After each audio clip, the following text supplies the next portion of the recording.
Halo semuanya, selamat datang di channel YouTube Alam Demit dan terima kasih banyak buat kalian semua yang sudah klik video ini.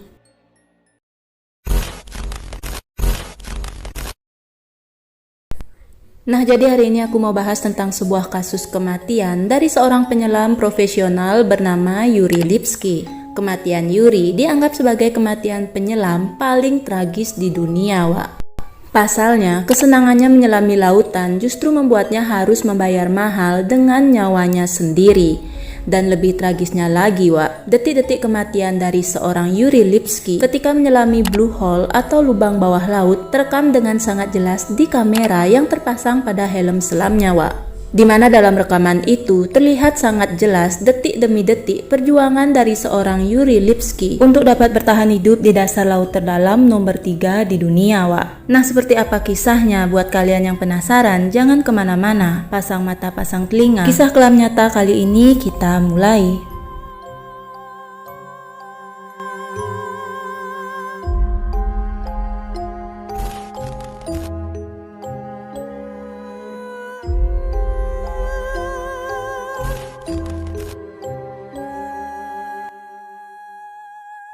Yuri Lipski merupakan seorang penyelam handal asal Rusia. Dia lahir pada tanggal 1 Oktober 1977. Keahlian menyelam dari seorang Yuri Lipski sudah tidak perlu diragukan lagi, Wak. Nah, bahkan karena keahliannya itu, Yuri ini seringkali merasa tertantang untuk menyelami berbagai macam dasar lautan. Sampai tiba waktunya, Yuri ini memutuskan untuk menyelami salah satu lubang dasar laut terdalam di dunia, yaitu Blue Hole of Dahab. Blue Hole atau lubang biru sendiri merupakan gua atau lubang bawah laut yang biasanya juga disebut sebagai gua vertikal.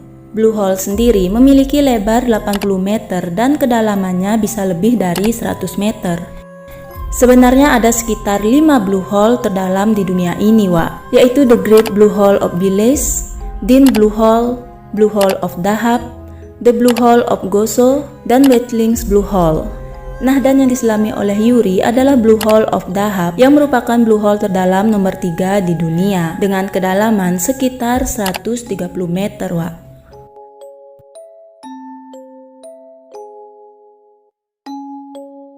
Nah, Blue Hole of Dahab ini sebenarnya memiliki beberapa tingkatan kedalaman dan bahkan memiliki nama di setiap tingkatan kedalaman itu. Area terdangkal di Blue Hole of Dahab ini tercatat sekitar 6 meter yang dinamakan The Shadow. Kemudian ada lengkungan mirip seperti terowongan sepanjang 26 meter pada kedalaman 55 meter yang dinamakan The Arch. Dari The Arch menuju lautan lepas, kedalamannya kembali turun menjadi lebih dari 1000 meter, Wak. Gila sih, ini tuh dalam banget, Wak. Dan tentunya dengan kedalaman dan medan yang sangat sulit ini, pastilah sangat-sangat berbahaya. Tapi meskipun mengetahui resiko menyelam di kedalaman itu, tapi Yuri Lipski ini tetap saja merasa sangat yakin jika dia akan mampu menyelami Blue Hole of Dahab dengan selamat. Dan tentunya pada saat itu dia merasa sangat yakin bisa mendokumentasikan keindahan Blue Hole of Dahab melalui kamera yang terpasang di helm selamnya.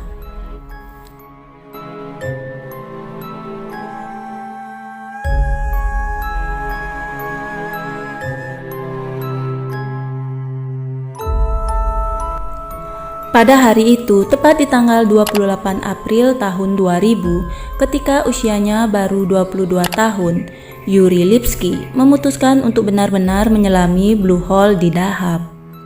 Saat itu, Yuri berencana untuk menyelam sampai batas The Arch atau sekitar kedalaman 55 meter. Banyak yang bilang sih di kedalaman itu sebenarnya memiliki pemandangan yang sangat-sangat indah dan tentunya para penyelam pasti akan sangat senang ketika menemukan pemandangan yang sangat indah, Wak. Nah, Yuri pun menyelam pelan-pelan ke dalam air. Awalnya semuanya berjalan sangat lancar. Yuri sampai di kedalaman The Arch sesuai keinginannya. Tapi entah apa yang terjadi, Yuri Lipski tiba-tiba saja menyelam tidak terkendali sampai di kedalaman 115 meter. Dan itu merupakan kedalaman yang sangat-sangat berbahaya bagi seorang penyelam, Wak. Nah, dan inilah rekaman dari detik-detik penyelaman maut dari seorang Yuri Lipski, Wak.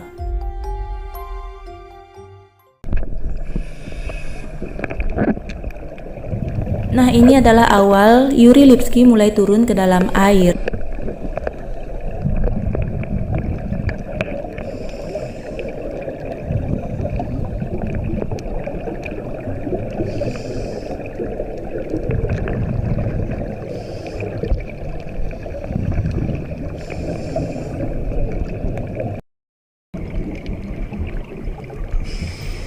Awalnya semua berjalan dengan sangat lancar. Sampai pada pukul 17:06, Yuri terlihat turun terlalu cepat dan diketahui jika tidak ada penyelam yang melakukan penurunan secepat itu.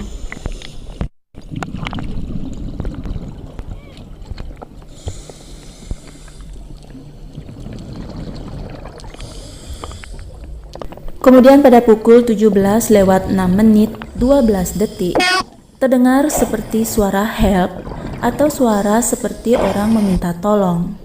Banyak orang yang menonton video ini berpikiran jika itu adalah suara Yuri yang tengah meminta tolong. Tapi faktanya, suara itu merupakan suara yang menandakan jika peralatan menyelam Yuri mengalami sebuah kegagalan. Dan ini adalah video ketika Yuri mencapai dasaran.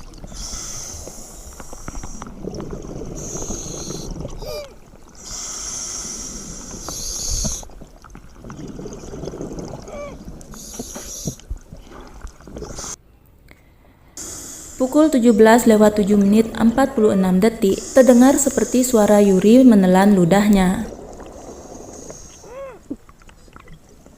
Yang ngerti menyelam sepertinya tahu jika menelan ludah ketika dikelilingi air tentunya adalah sebuah upaya atau usaha dari seorang Yuri Lipski untuk tetap bisa bernafas. Meskipun mungkin saat itu dia tahu pasti jika dirinya dalam keadaan bahaya.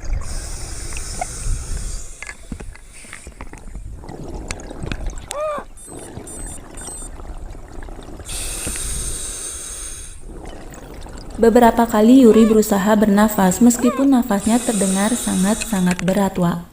Dan sampai detik terakhir pun, Yuri masih berusaha untuk memperbaiki alatnya agar dia bisa kembali ke permukaan dengan selamat.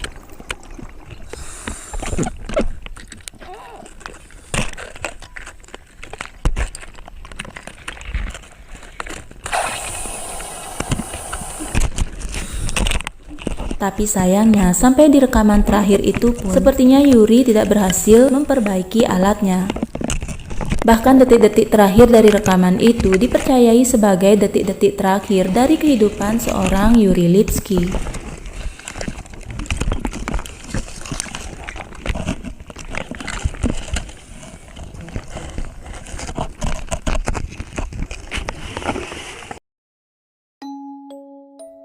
Nah, itu adalah rekaman dari kamera selam seorang Yuri Lipski, Wak. Yuri Lipski meninggal dunia pada kedalaman 115 meter. Dia diyakini mengalami narkosis nitrogen yang parah, di mana narkosis nitrogen merupakan kondisi di mana penyelam mengalami hilang kesadaran akibat terbius oleh efek dari nitrogen dosis tinggi yang larut di dalam tubuh. Di mana narkosis nitrogen ini menyebabkan efek samping seperti halusinasi, kepanikan, dan juga kebingungan. Hal ini dapat terjadi selama penyelaman dangkal, tapi lebih sering terjadi pada penyelam yang turun jauh di bawah 20 meter. Kondisi ini bisa menjadi lebih parah pada kedalaman 40 meter, yang akhirnya menjadi batas aman untuk melakukan scuba diving. Perlu diketahui, Wak, semakin dalam seseorang menyelam, semakin tinggi tekanan yang diterima tubuh, sehingga risiko narkosis nitrogen pun akan semakin meningkat.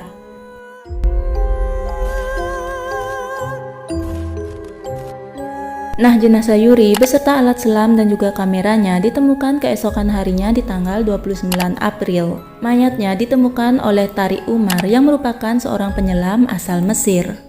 Omar sendiri dikenal sebagai penyelam yang kerap membantu evakuasi dari mayat para penyelam yang tenggelam di Blue Hole. Penyelamannya yang sangat terkenal yaitu pada tahun 1997 ketika dia berhasil mengeluarkan mayat pertama yang ditemukan dari Blue Hole, yaitu mayat dari Conor O'Regan dan Martin Gara. Dan sejak saat itu dia telah berhasil mengeluarkan lebih dari 20 mayat sehingga mendapatkan julukan sebagai pengumpul tulang. Serem banget ya, Wak, julukannya. Dari data yang dihimpun dari tahun 1997 hingga tahun 2012, Diperkirakan sudah ada 130 penyelam yang kehilangan nyawanya di Blue Hole of Dahab ini. Anehnya, selain merenggut nyawa para penyelam yang menyelam jauh ke dalam Blue Hole, lubang itu juga telah merenggut nyawa dari para wisatawan yang hanya melakukan snorkeling di permukaan. Dan para penyelam yang meninggal di Blue Hole juga kebanyakan bukanlah penyelam amatir, melainkan penyelam yang sudah sangat terlatih, atau bisa dibilang sebagai seorang profesional diver. Nah, ada beberapa orang yang meyakini jika para penyelam yang tewas itu meninggal di sana akibat diserang oleh makhluk laut penghuni Blue Hole of Dahab, meskipun hal itu tidak pernah terbukti kebenarannya, Ada juga yang meyakini jika arus bolak-balik yang ada di kedalaman Blue Hole yang menyebabkan para penyelam kehilangan kendali ketika menyelam. Nah, manakah dari hal ini yang menurut kalian lebih masuk akal, Kalian boleh banget komen di bawah. Nah, dan untuk menghormati para penyelam yang meninggal di Blue Hole, para keluarga dan teman dari para penyelam tersebut telah meletakkan plakat di bebatuan dekat lokasi Blue Hole. Dan hingga saat ini, Blue Hole of Dahab dianggap sebagai kuburan para penyelam karena banyaknya tubuh dari penyelam tersebut yang sampai detik ini belum ditemukan, Nah, meskipun terkenal berbahaya bagi penyelam, tapi nyatanya sampai saat ini Blue Hole masih dikunjungi oleh banyak sekali penyelam di seluruh penjuru dunia. Namun untuk mengantisipasi kejadian serupa, pengurus ataupun pengawas di Blue Hole of Dahab ini sudah mulai memperketat peraturan, di mana penyelam yang tidak memenuhi syarat kini dilarang secara hukum untuk memasuki Blue Hole. Hal ini dilakukan untuk mengurangi insiden penyelam yang tenggelam di Blue Hole sehingga Blue Hole dapat terbebas dari julukan kuburan penyelam. Nah, dan itulah kasus kematian tragis dari seorang Yuri Lipski, Dan kalau misalnya kalian punya kisah misteri yang ingin kalian untuk aku bahas di konten ini, kalian boleh komen di bawah, Sekian dulu untuk video kali ini. Sampai jumpa di video selanjutnya. See you,